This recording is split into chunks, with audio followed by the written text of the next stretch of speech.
Y justo en este momento nos enlazamos con el subsecretario de Desarrollo Económico de la Ciudad de México, Ricardo Becerra Laguna. Buenas noches. ¿Qué tal? Muy buenas noches. ¿Cómo están? Bien, gracias, con el gusto de saludarle. Mucho se ha hablado del incremento al salario mínimo. La propuesta va tomando forma, ¿no? ¿Cómo va el tema? Bueno, el tema entra ahorita, digamos, en su fase de elaboración, porque, como tú sabes, el jefe de gobierno del Distrito Federal ya anunció que la última semana de agosto va a tener listo un documento completo para una política general de recuperación de los salarios mínimos en el país. Es una propuesta, digamos así, es una ponencia que el jefe de gobierno entregará a la CONAGO, que entregará a la Comisión Nacional de Salarios Mínimos y entregará también al Congreso de la Unión. Es decir, una propuesta documentada, muy fundamentada, elaborada por un grupo de especialistas, pues que quiere contribuir a cambiar esta pieza de la economía nacional, la pieza más rezagada y más deteriorada históricamente, que es el salario mínimo. Se ha hablado, Ricardo, de que este aumento tiene que ser paulatino e ir de la mano con la productividad. ¿Cómo le van a hacer? ¿Ya tienen idea? Bueno, eso es lo que plantean algunas voces, ¿no? Lo que nosotros hemos demostrado, o más bien hemos planteado, digamos. Planteado y encontrado en las investigaciones, es que, pues sí, los salarios y la productividad en México no están vinculados, pero para mal, es decir, la productividad sí ha subido y los salarios no. Ese es el drama, ¿no? Claro, por eso la corrección que merece el tema de los salarios mínimos ahora, ¿no? Muy bien, hablamos de Ricardo, hablamos de un cálculo, un incremento de 13 pesos aproximadamente en esta primer paso, digamos. ¿Cómo se llegó a esta cifra? Bueno, lo que planteó el jefe de gobierno es que quizás una manera de imaginar la trayectoria de recuperación del salario mínimo sea que un jefe de familia, una persona adulta que trabaja en el sector formal, tenga el dinero suficiente, literalmente, para no pasar hambre, ¿no? Sí. Es decir, para cubrir la canasta alimentaria. Y cubrir la canasta alimentaria en las zonas urbanas es tener un ingreso de 82 pesos. Por eso el jefe de gobierno dijo que quizás el primer escenario podría ser el de 82 pesos para diciembre del año que viene. Pero lo que va a hacer el documento, lo que están haciendo estos especialistas, es proponer varios escenarios, a ver cuál de las trayectorias les parece más correcta a los factores de la producción, más asumible, ¿no? Ricardo, está claro que la necesidad de desvincular el salario mínimo de su papel referente de precios y de las ataduras a los trámites, pues es fundamental. ¿Cuáles serían los pasos a seguir para lograr esta desvinculación? Bueno, esa es una parte muy interesante del documento que se va a presentar, insisto, a finales de agosto. La desindexación es absolutamente clave, y el jefe de gobierno estará presentando en este documento una propuesta doble, una para las leyes de carácter federal que no requieran estar ligadas ni vinculadas al salario mínimo. Pienso, por ejemplo, inmediatamente en el financiamiento de los partidos políticos, ¿no? No tiene por qué estar ahí el salario mínimo. O pienso en las becas de CONACYT, tampoco tiene que estar el salario mínimo. Pero por otro lado, la Asamblea Legislativa del Distrito Federal también tiene un trabajo que hacer.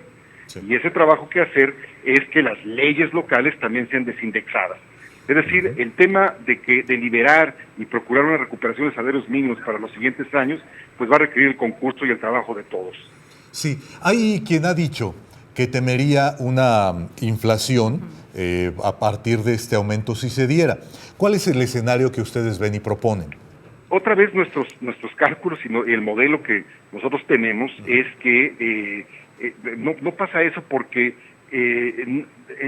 normalmente quien puede transferir el aumento de sus costos laborales, o sea, de lo que le paga a sus trabajadores, completamente al precio, son las empresas monopólicas, ¿no?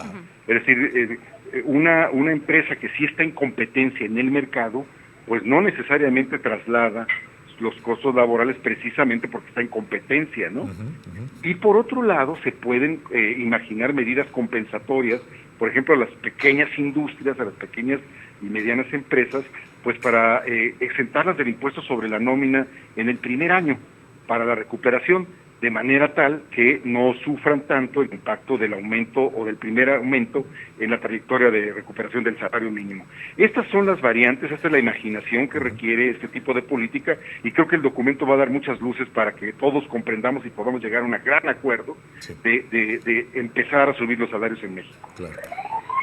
Nos mencionabas que esta propuesta tiene que ser realmente estudiada. ¿Quiénes estarán participando en la elaboración de este documento? Ya están participando. Mire, yo creo que está con nosotros pues uno de los principales macroeconomistas del país, de la Universidad de Notre Dame, el doctor Jaime Ross.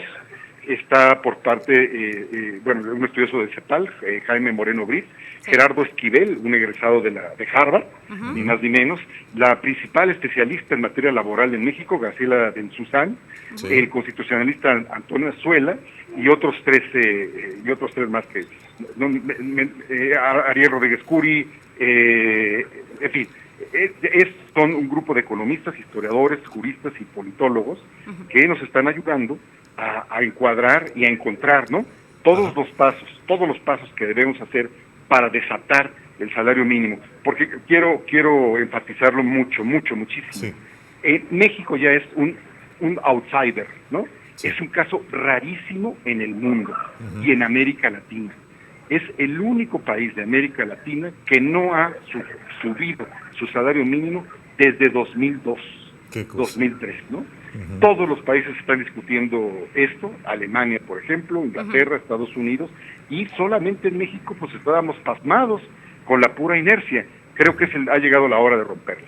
Claro. Pues la verdad que es un punto de vista muy interesante, me parece justo en lo personal, desde luego. ¿Será difícil desvincular el salario mínimo de tantos candados que lo atan y que lo hacen una referencia?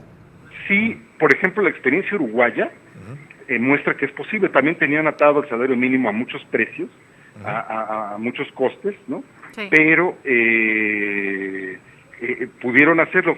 Por ejemplo, el decreto de Uruguay fue muy simple y muy ingenioso, ¿no? Sí. Ellos dijeron, ahí y donde diga salario mínimo, dígase ahora unidad de pago a la tesorería.